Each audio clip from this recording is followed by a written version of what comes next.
Бүрдөө гишүүний асуултанд хариулъя. Тэгэхээр үнэр амт бүр хорчих гэдэг саналаар одоо орж ирсэн байгаа шүү. Тэгэхээр бол одоо ажлын хэсгээс тэр санал дэмжигдсэн, байнгын ороонд бас дэмжигдээд орж ирж байгаа. За одоо харин гишүүд та бүгдийн одоо сонголтоор энэ асуудал дэмжихдэггүй хэсэг нь шийдэгдэнэ.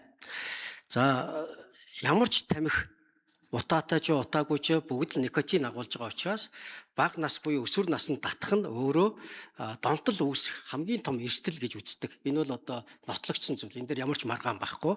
Тийм учраас энэ дээр бол одоо судлаачид бол нэг зорилгоор нэг саналаа хэлж байгаа зүйл бол аль болохоор л одоо өсвөр наснда тамхи татахгүй, тамхи хэрэглэхгүй байх нь никотины хамаарал донтохоос сэргийлэх хамгийн том арга. Тийм ч учраас энэ хяналтын хуулийн зорилго бол ерөөсөө л одоо өсвөр үеийн хүүхдүүдийг энэ тамхинд никотинд хамааралтай болохгүй байх юм том зорилго агуулж байгаа. За тэр зорилгоороо бид одоо бас энэ хуулинд орж байгаа хяналтын нэг том арга зам бол энэ худалдааны байгууллагуудад ил байршуулахгүй байх гэдэг таны хэлж байгаа саналтай яг ижил утгаар орсон байгаа шүү. Тэгэхээр бол одоо худалдааны байгууллагад ил тавих асуудлыг хориглоснороо бид одоо маркетингийн хувьд одоо сонирхол татах, өнгө үзэмж, үнэр танаар одоо гой одоо зураг дүрсээр одоо хүүхдүүдийг уруу татах энэ байдлыг хорихоор зорж байна.